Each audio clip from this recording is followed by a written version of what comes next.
ഞാൻ video ഓണാക്കുന്നില്ല, screen sharing മാത്രമേ ഉള്ളൂ. ആം, ഇന്ന് എനിക്ക് ക്ലൈമറ്റ് ചേഞ്ചിൻ്റെ ഇൻ്റർനാഷണൽ ആയിട്ടുള്ള ഇനിഷ്യേറ്റീവ്സ് ഒന്ന് കവർ ചെയ്ത് തീർക്കണം. മാക്സിമം കവർ ചെയ്ത് തീർക്കാനായിട്ട് നോക്കാം. ഇല്ലാന്നുണ്ടെങ്കിൽ ചിലപ്പോൾ നാളെ ഒരു അരമണിക്കൂറത്തെ ക്ലാസ് വരെ വേണ്ടി വരും. So what ever it is, നമ്മൾ കഴിഞ്ഞ ദിവസം പറഞ്ഞ കാര്യത്തിൽ നിന്ന് തുടങ്ങാം. കഴിഞ്ഞ ദിവസം പറഞ്ഞ് നിർത്തിയൊരു കാര്യം ഉണ്ടായിരുന്നു, ഗ്രീൻ ക്ലൈമറ്റ് ഫണ്ടിനെ പറ്റി പറഞ്ഞിട്ടുണ്ടായിരുന്നു, ജസ്റ്റ് ഒന്ന് മെൻഷൻ ചെയ്തിട്ടുണ്ടായിരുന്നു. അപ്പോൾ അതിൻ്റെ കൂടുതൽ ഡേറ്റ ഞാൻ ഈ സ്ലൈഡിലേക്ക് ആഡ് ചെയ്തിട്ടുണ്ട്. As we discussed yesterday, green climate fund establish ചെയ്തത് ഇനിഷ്യേറ്റേഴ്സ് is actually this class is mainly aimed at Malayali audience. Okay, so for other language people, I'll be conducting different session later sometime. Not possible for these films, it seems. Okay, so this is mainly for Malayali audience. Okay, so please bear with me. Okay.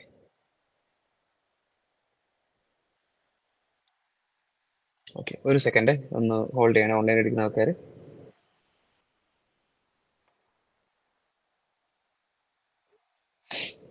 Okay, പറയട്ടെ.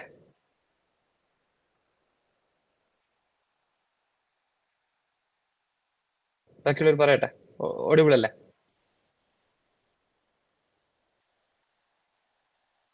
Athira, Alisha,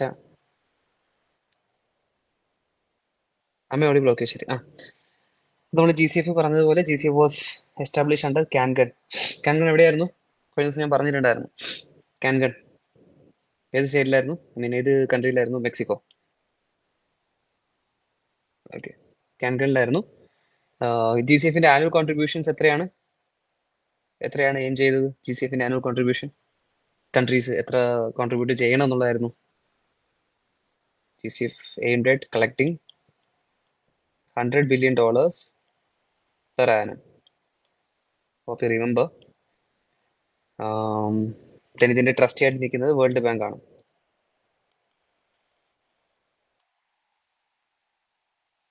okay, so ബാക്കി ഇതിന്റെ details ഞാൻ ഇവിടെ കൊടുത്തിട്ടുണ്ട്, താല്പര്യമുള്ള ആൾക്കാർ ഇത് വായിച്ചോളൂ.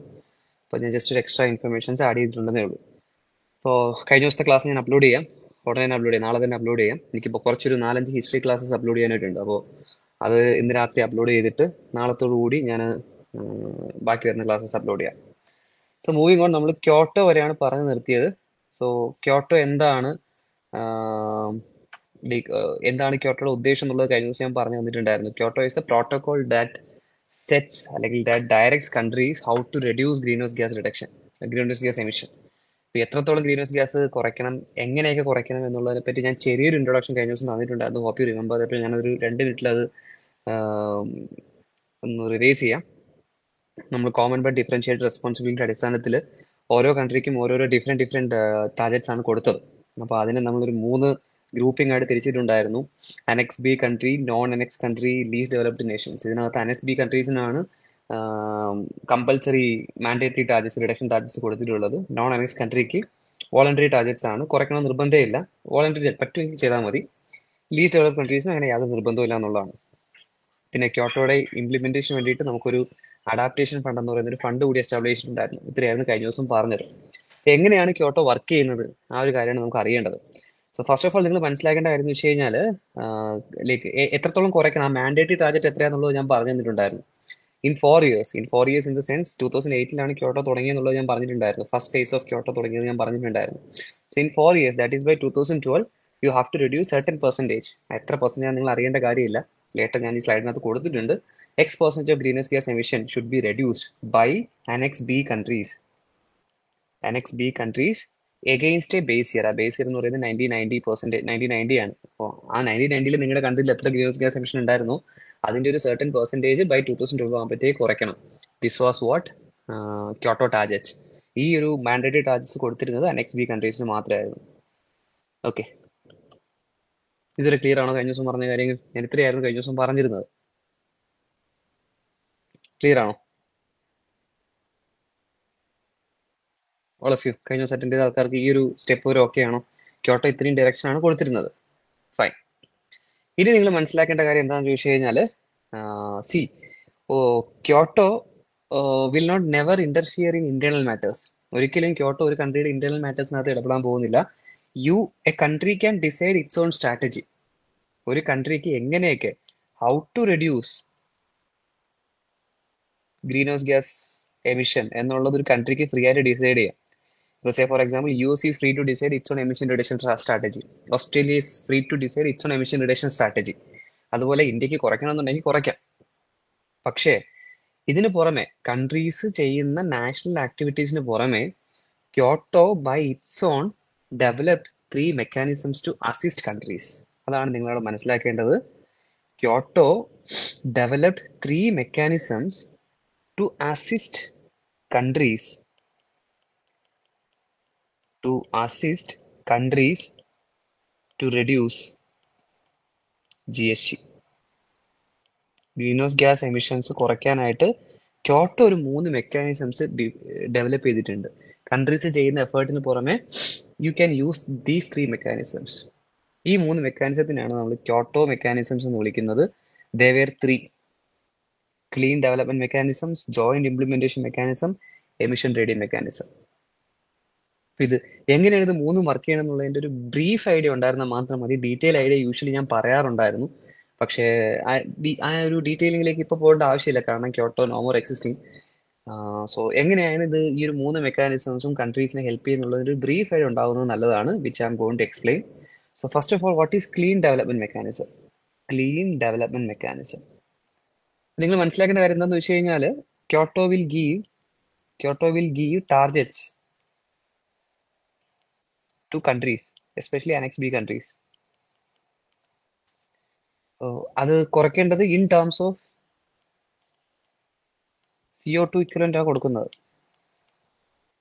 ഞാൻ പറഞ്ഞിട്ടുണ്ടായിരുന്നു, say for example US need to reduce 500 CO2 equivalent by 2012 എന്ന് പറഞ്ഞു കഴിഞ്ഞാൽ 2012 ആകുമ്പോഴത്തേക്ക് equivalent to 500 tons of CO2 അതിന്റെ എക്കണോമിയിൽ നിന്ന് കുറച്ചിരിക്കണം, അതിന്റെ എൻവയോൺമെന്റിൽ നിന്ന് കുറച്ചിരിക്കണം. ഇതാണ് മീൻ ചെയ്യുന്നത്. ഇപ്പോൾ 500 യൂണിറ്റ്സ് ആണ് കുറയ്ക്കേണ്ടത്. വേറൊരു കൺട്രിക്ക് ചിലപ്പോൾ 400 യൂണിറ്റ്സ് ആയിരിക്കും കുറയ്ക്കേണ്ടത്, അല്ലെങ്കിൽ വേറൊരു കൺട്രിക്ക് ചിലപ്പോൾ 250 യൂണിറ്റ്സ് ആയിരിക്കും കുറയ്ക്കേണ്ടത്. അപ്പോൾ ഓരോ കൺട്രിയുടെയും ആ ഒരു ബേസിക് പ്രിൻസിപ്പിൾ CBDR അനുസരിച്ചിട്ടാണ് ഓരോ കൺട്രിക്ക് ഓരോ ടാർഗറ്റ്സ് കൊടുക്കുന്നത്. സോ എങ്ങനെയാണ് ഇവിടെ ഈ 3 മെക്കാനിസംസും ആ കൺട്രീസിനെ ഹെൽപ്പ് ചെയ്യുന്നത് in order to reduce to achieve these targets? എങ്ങനെ ഹെൽപ്പ് ചെയ്യണമെന്ന് ചോദിച്ചു കഴിഞ്ഞാൽ, say for example we have an Annex B country. We have another Annex B country. രണ്ട് Annex B country ഉണ്ട്. So this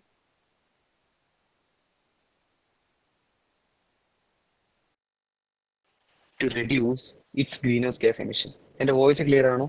എനിക്ക് തോന്നുന്നു നെറ്റ് കുറച്ച് സ്ലോ ആണെന്ന് തോന്നുന്നു. ആമേ ക്ലിയർ, ഓഡിബിൾ ആണോ? ക്ലിയർ അല്ലേ? സ്ക്രീനിൽ ഇത് വിസിബിൾ അല്ലേ? ഓക്കെ. സോ ഒരു Annex B country can help another Annex B country. Say for example ഇത് US ആണ്, ഇത് ഓസ്ട്രേലിയ ആണ്. US-ന് ഓസ്ട്രേലിയനെ ഹെൽപ്പ് ചെയ്യാം. എന്തിന് ഹെൽപ്പ് ചെയ്യാം? In order to establish a solar panel. ഒരു സോളാർ പവർ പ്ലാന്റ് എസ്റ്റാബ്ലിഷ് ചെയ്യാനായിട്ട് US-ന് ഓസ്ട്രേലിയനെ ഹെൽപ്പ് ചെയ്യാം. അപ്പം അതുവഴി ഓസ്ട്രേലിയയിൽ എമിറ്റ് ചെയ്യുമായിരുന്ന കുറച്ച് കാർബൺ ഡയോക്സൈഡും കുറച്ചു, US-ന് ഓസ്ട്രേലിയനെ ഹെൽപ്പ് ചെയ്യാനുമായി. രണ്ട് Annex B കൺട്രീസ് അങ്ങോട്ടും ഇങ്ങോട്ടും ഹെൽപ്പ് ചെയ്യാണ് in order to reduce carbon dioxide emission. ഇപ്പോൾ സേ ഫോർ എക്സാമ്പിൾ ഈ ഒരു സോളാർ പവർ പ്രൊഡക്ഷൻ കാരണം ഒരു 400 യൂണിറ്റ്സ് ഓഫ് കാർബൺ ഡയോക്സൈഡ് US-ന് ഓസ്ട്രേലിയയിൽ സേവ് ചെയ്യാൻ പറ്റി. അതേപോലെ US പോയിട്ട് വേറെ ഏതെങ്കിലും ഒരു Annex B കൺട്രീനെ ഹെൽപ്പ് ചെയ്യുന്നു. സേ ഫോർ എക്സാമ്പിൾ ജപ്പാനെ US ഒരു ന്യൂക്ലിയർ പവർ പ്ലാന്റ് ഉണ്ടാക്കാൻ വേണ്ടി ഹെൽപ്പ് ചെയ്തു. It's basically non fossil fuel. ഇതുവഴി ഒരു 500 യൂണിറ്റ്സ് ഓഫ് കാർബൺ ഡയോക്സൈഡ് കുറയ്ക്കാൻ പറ്റി. അപ്പോൾ ഇങ്ങനെ Annex B കൺട്രീസ് തമ്മിലുള്ള ഒരു കോപ്പറേഷൻ, ഇതിനെയാണ്, ഈ ഒരു കോപ്പറേഷൻ മെക്കാനിസത്തിനെയാണ് നമ്മൾ ക്യോട്ടോയിലെ ജോയിന്റ് ഇംപ്ലിമെന്റേഷൻ എന്ന് വിളിക്കുന്നത്. ക്ലിയർ? എന്താണ് ജോയിന്റ് ഇംപ്ലിമെന്റേഷൻ മനസ്സിലായോ? And Annex B country helping another Annex B country. Clear? Okay ആണോ? ശരി. another example നിങ്ങൾ ഒരു US-ന്റെ ഒരു എക്സാമ്പിൾ എടുക്കുക, ജപ്പാന്റെ ഒരു എക്സാമ്പിൾ എടുക്കുക, ഇന്ത്യയുടെ ഒരു എക്സാമ്പിൾ എടുക്കുക. Japan being an Annex B country, India being A non Annex country. ഇന്ത്യക്ക് ഇവിടെ മാൻഡേറ്ററി ടാർഗറ്റ്സ് ഒന്നും ഇല്ല. ഇന്ത്യക്ക് കുറയ്ക്കാതിരിക്കാം. കുറച്ച് കഴിഞ്ഞാൽ അത്രയും നല്ലത്, കോമൺ ഗുഡിന് വേണ്ടിയിട്ടാണ്. സോ ഇന്ത്യ ഇവിടെ ഒരു ഡീസൽ ട്രെയിൻ ഉണ്ടാക്കാൻ പോവുകയാണ്. A train which runs on diesel.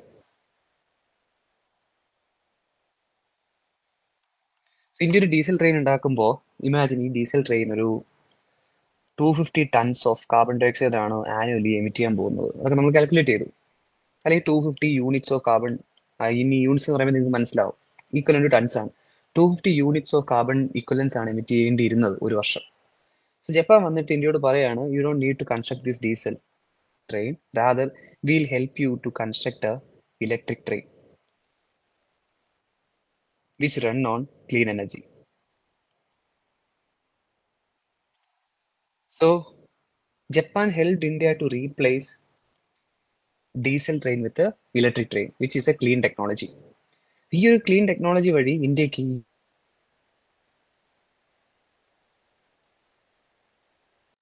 non-annex country, an annexed country helping a non-annex country in this way is known as clean development mechanism. Am I clear? Okay ആണോ? Clean development mechanism എന്താണെന്നുള്ളത് okay ആണോ? So clean development mechanism, joint implementation എല്ലാവർക്കും clear ആണോ? എന്താണ് ക്യോട്ടോയ്ക്കകത്ത് പറഞ്ഞിരിക്കുന്നത് ഈ രണ്ട് മെക്കാനിസംസ് എന്നുള്ളത്? Clean development mechanism. All of you, Alisha, Athira, Abhijith, Daniela, okay ആണോ? ക്ലീൻ ഡെവലപ്മെന്റ് മെക്കാനിസം എന്താണെന്നുള്ളത്? എന്റെ വോയിസ് അങ്ങ് എത്തുന്നുണ്ടെന്ന് അറിയില്ല. ഓക്കെ, എത്തുന്നുണ്ട്. Okay, fine. എന്തെങ്കിലും വോയിസ് പ്രശ്നം ഉണ്ടെങ്കിൽ പറഞ്ഞേ. ശരി, ഇനി നമുക്ക് ഇതിന്റെ വേറൊരു ആംഗിൾ കൂടി പരിശോധിക്കാം. ഇമാജിൻ യു എസിനോട് ക്യോട്ടോ പ്രോട്ടോകോൾ പ്രകാരം, യു എസ് ഒരു അനക്സ് ബി കൺട്രിയാണ്, യു എസിനോട് ക്യോട്ടോ പ്രോട്ടോകോൾ പ്രകാരം യു എസിനോട് കുറയ്ക്കാൻ പറഞ്ഞിരുന്ന യൂണിറ്റ്, യു എസിന്റെ മാൻഡേറ്ററി ടാർഗറ്റ് 500 യൂണിറ്റ്സ് ആയിരുന്നു. നിങ്ങൾ പറഞ്ഞ ഈ ഒരു ആക്ടിവിറ്റി ഓസ്ട്രേലിയയിലും ജപ്പാനിലും ഹെൽപ്പ് ചെയ്തത് വഴി യു എസ് ആക്ച്വലി എത്ര യൂണിറ്റ്സ് കുറച്ചു? ഇൻഫാക്ട് 500 യൂണിറ്റ്സ് കുറച്ചാൽ മതിയായിരുന്നു, പക്ഷേ യു എസ് എത്ര കുറച്ചു? ഇവിടെ ഒരു 500 യൂണിറ്റ്സ്, ഇവിടെ ഒരു 400 യൂണിറ്റ്സ്, ടോട്ടൽ എത്ര കുറച്ചു? Instead of 500 units U S എന്ത് ചെയ്തു? 900 units of carbon dioxide കുറച്ചില്ലേ? സോ യു എസിന് ഇവിടെ ഒരു അഡീഷണൽ 400 യൂണിറ്റ്സ് സർപ്ലസ് കിട്ടിയില്ലേ?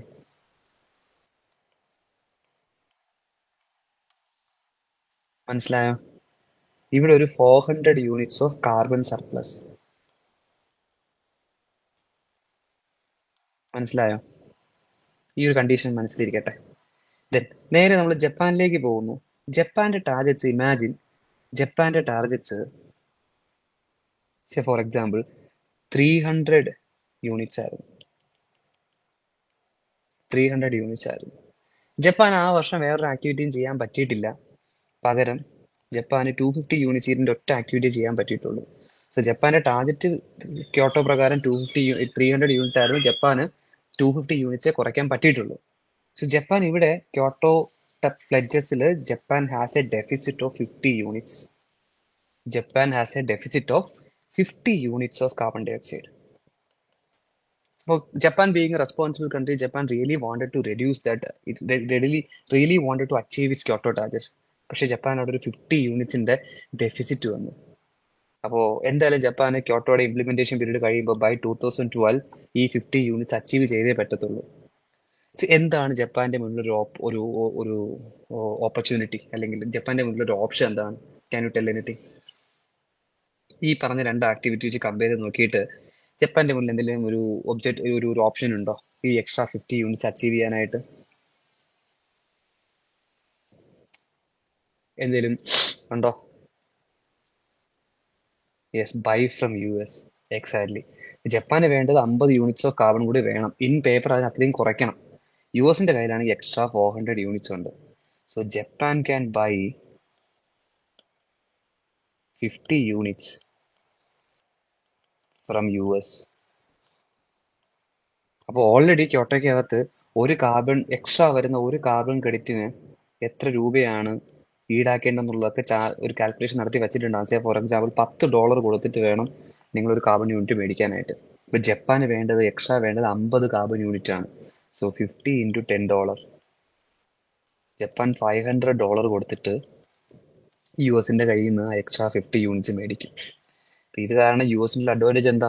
യു എസ് ബാക്കിയുള്ള കൺട്രീസിൽ ചെയ്ത എമിഷൻ റിഡക്ഷൻ ആക്ടിവിറ്റീസിന്റെ ഭാഗമായിട്ട് യു എസിന് $500 എക്സ്ട്രാ കിട്ടി. ഇതേപോലെ വേണമെങ്കിൽ യു എസിന് ബാക്കിയുള്ള $350 അല്ലെങ്കിൽ 350 യൂണിറ്റ്സും കൊടുത്ത് പൈസ മേടിക്കാം. ഈ ഒരു ആക്ടിവിറ്റിനെ വിളിക്കുന്ന പേരാണ് എമിഷൻ ട്രേഡിംഗ്.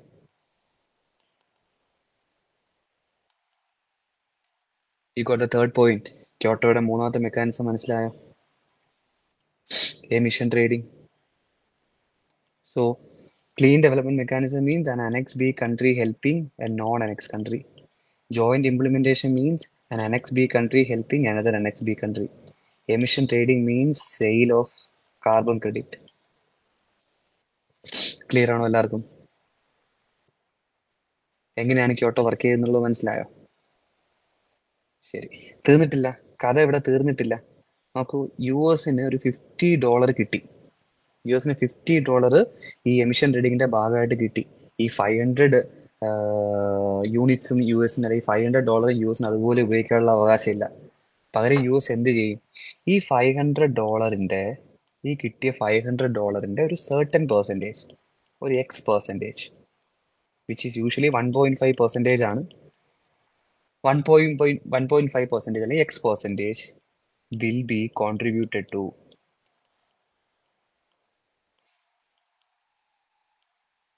Adaptation fund. നേരത്തെ നമ്മളൊരു അഡാപ്റ്റേഷൻ ഫണ്ടിന്റെ കേസ് പറഞ്ഞില്ലേ? നമ്മളിവിടെ ഒരു ഫണ്ട് ഉണ്ടാക്കി വെക്കുകയാണ്, അഡാപ്റ്റേഷൻ ഫണ്ട്. ഈ അഡാപ്റ്റേഷൻ ഫണ്ടിലേക്ക് യു എസിന് കിട്ടിയ $500 ഒരു സർട്ടൻ പെർസെൻറ്റേജ്, 1.5% ഇതിനകത്തേക്ക് ഡെപ്പോസിറ്റ് ചെയ്യും. ഇങ്ങനെ ഓരോ കൺട്രിയും അവർ ചെയ്യുന്ന എമിഷൻ റിഡക്ഷൻ ആക്ടിവിറ്റീസിൽ നിന്ന് കിട്ടുന്ന ഷെയറിന്റെ 1.5% വെച്ച് കോൺട്രിബ്യൂട്ട് ചെയ്യുമ്പോൾ ഈ അഡാപ്റ്റേഷൻ ഫണ്ടിനകത്തും പൈസ വരും. ഈ അഡാപ്റ്റേഷൻ ഫണ്ട് എടുത്തു വെച്ചിട്ട് ക്യോട്ടോ എന്ത് ചെയ്യും? കെനിയനെ ഹെൽപ്പ് ചെയ്യും, ഉഗാണ്ടേനെ ഹെൽപ്പ് ചെയ്യും, അല്ലെങ്കിൽ പാപ്പുവ ന്യൂഗിനിനെ ഹെൽപ്പ് ചെയ്യും. ബേസിക്കലി പറഞ്ഞു കഴിഞ്ഞാൽ ഈ അഡാപ്റ്റേഷൻ ഫണ്ട് യൂസ് ചെയ്തിട്ടാണ് ലീസ്റ്റ് ഡെവലപ്ഡ് കൺട്രീസിനെ ഹെൽപ്പ് ചെയ്യുന്നത്.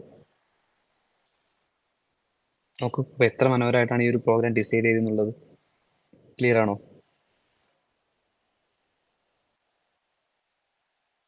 ക്ലിയർ ആണോ?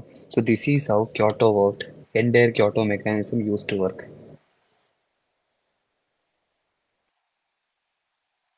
ക്യോട്ടോ മെക്കാനിസം, ക്യോട്ടോ പ്രോട്ടോകോൾ എന്താണ്, ക്യോട്ടോ പ്രോട്ടോകോൾ അത് എങ്ങനെ വർക്ക് ചെയ്യുന്നു, ഓരോ കമ്പോണൻസും എന്താണെന്നുള്ള കാര്യം ക്ലിയർ അല്ലേ? എന്തെങ്കിലും ഡൗട്ട് ഉണ്ടെങ്കിൽ ചോദിച്ചോ.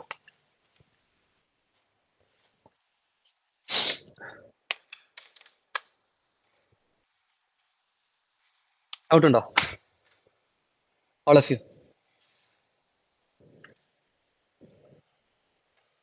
ഡൗട്ട് ഉണ്ടോ?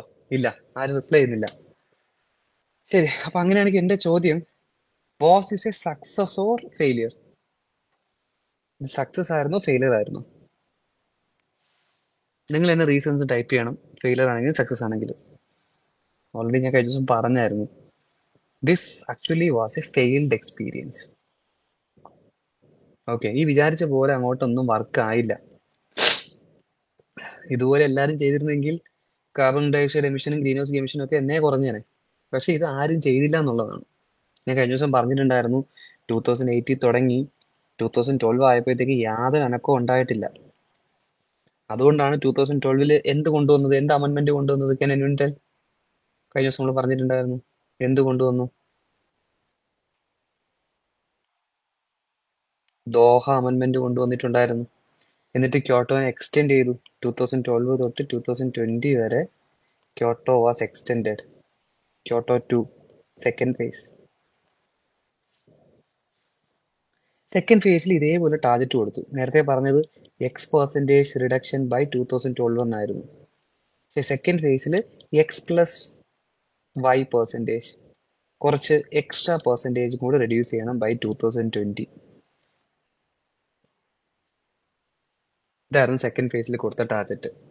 ഇപ്പം സെക്കൻഡ് ഫേസിൽ കൊടുത്ത ടാർജറ്റ് എന്ന് പറയുമ്പോൾ അവിടെ മനസ്സിലാക്കേണ്ട കാര്യം, സെക്കൻഡ് ഫേസ് ഇംപ്ലിമെന്റ് ചെയ്യണമെന്നുണ്ടെങ്കിൽ ഏതാണ്ട് ഒരു 144 കൺട്രീസ് എങ്കിലും ഇത് റാറ്റിഫൈ ചെയ്യണം.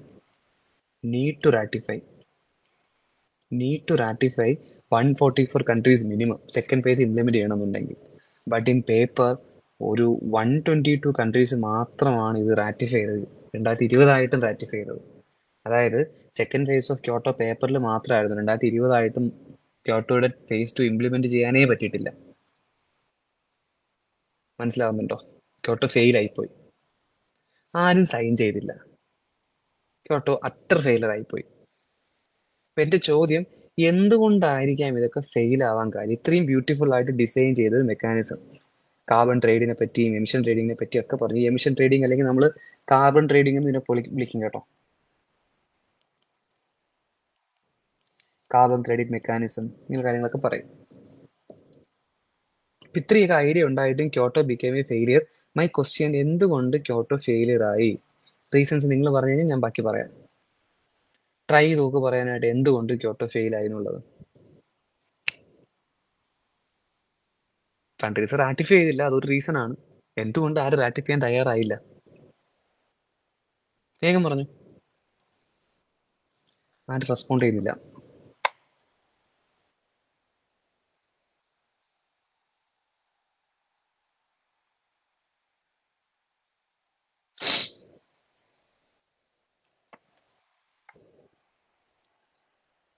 പറഞ്ഞു. ശരി, ഞാൻ തന്നെ പറയാം, ടൈം ഇല്ലാത്തതുകൊണ്ട്. Only focused on carbon emission. Okay, good point. വേറെ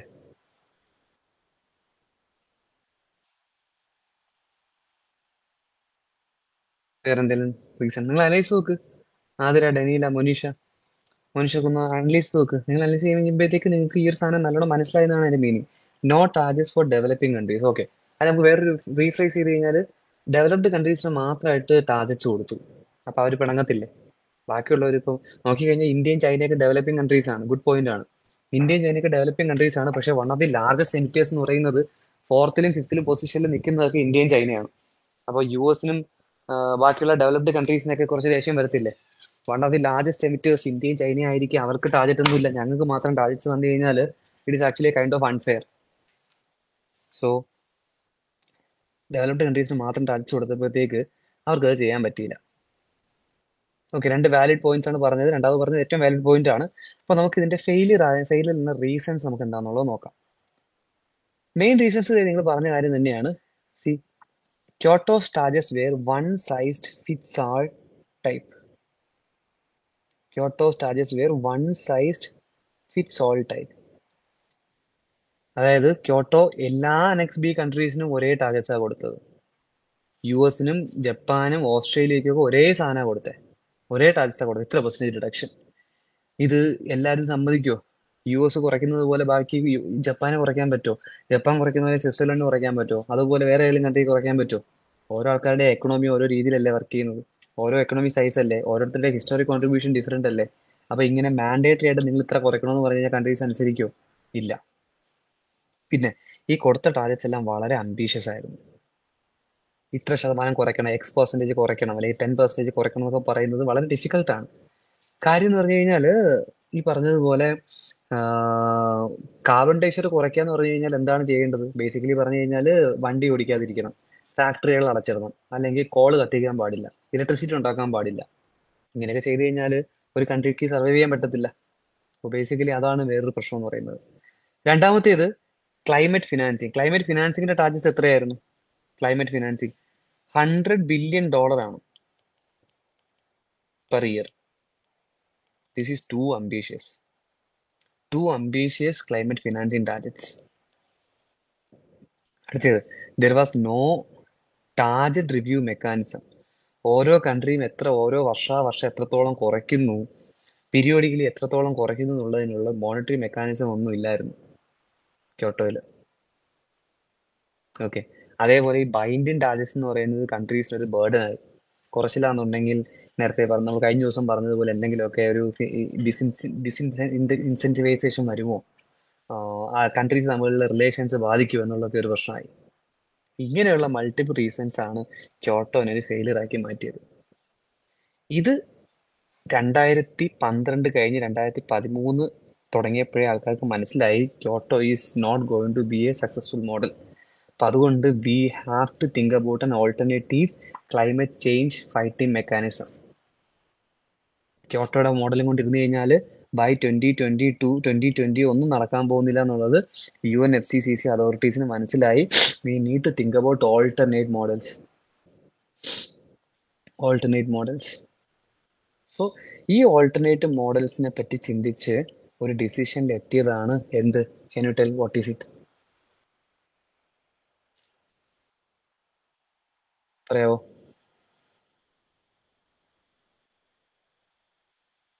പറഞ്ഞോ. ആൻസർ പറഞ്ഞു. ആൻസർ നിങ്ങൾക്ക് അറിയാം, കഴിഞ്ഞ ദിവസം പറഞ്ഞു തന്നിട്ടുണ്ടായിരുന്നു. ഇല്ല, ആർക്കും കുറച്ചുകൂടാ.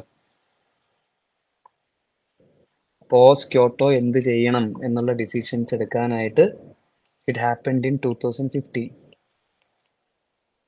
Which is what? Paris climate deal, also known as COP21. COP21. ഇത് വെച്ച് ക്യോട്ടോ അങ്ങ് മറന്നു കളയണം. ഇതിന്റെ ആവശ്യമുള്ളൂ, ക്യോട്ടോ ഇത്ര വരെ പഠിക്കേണ്ട ആവശ്യമുള്ളൂ. ഇനി നമുക്ക് അങ്ങോട്ട് പാരീസ് ക്ലൈമറ്റ് തൊട്ടുള്ള കാര്യമാണ് പഠിക്കേണ്ടത്. COP21 തൊട്ടുള്ള കാര്യമാണ് നമുക്ക് പഠിക്കേണ്ടത്. സോ ഇത് ഇത്രയും ഞാൻ ഒരു വീഡിയോ ആയിട്ട് സേവ് ചെയ്യാണ്. എന്തുകൊണ്ട് ക്യോട്ടോ ഈസ് ഒരു ഫെയിലിയർ ആയി, ക്യോട്ടോ മെക്കാനിസംസ് എന്താണ്, ക്യോട്ടോ എന്തുകൊണ്ട് ഫെയിലിയർ ആയി എന്നുള്ളത് ഞാൻ ഒരു വീഡിയോ ആയിട്ട് സേവ് ചെയ്യാണ്. പാരീസ് തൊട്ട് COP28 വരെയുള്ള കാര്യങ്ങൾ, ഇത് കഴിഞ്ഞ് ദുബായിൽ നടന്നവരെയുള്ള കാര്യങ്ങൾ നമുക്കൊരു വീഡിയോ ആയിട്ട് എടുക്കാം. അതിപ്പോൾ തന്നെ പറയാൻ പോവുകയാണ്. അപ്പോൾ ഞാനത് ഇത്രയും ഒരു വീഡിയോ ആയിട്ട് സേവ് ചെയ്യാം. ബാക്കി നമുക്ക് അടുത്ത വീഡിയോയിൽ ഡിസ്കസ് ചെയ്യാം. കാണുന്നവർക്ക്, ഓൺലൈൻ കാണുന്നവർക്ക് എളുപ്പമാവും. ഓക്കെ.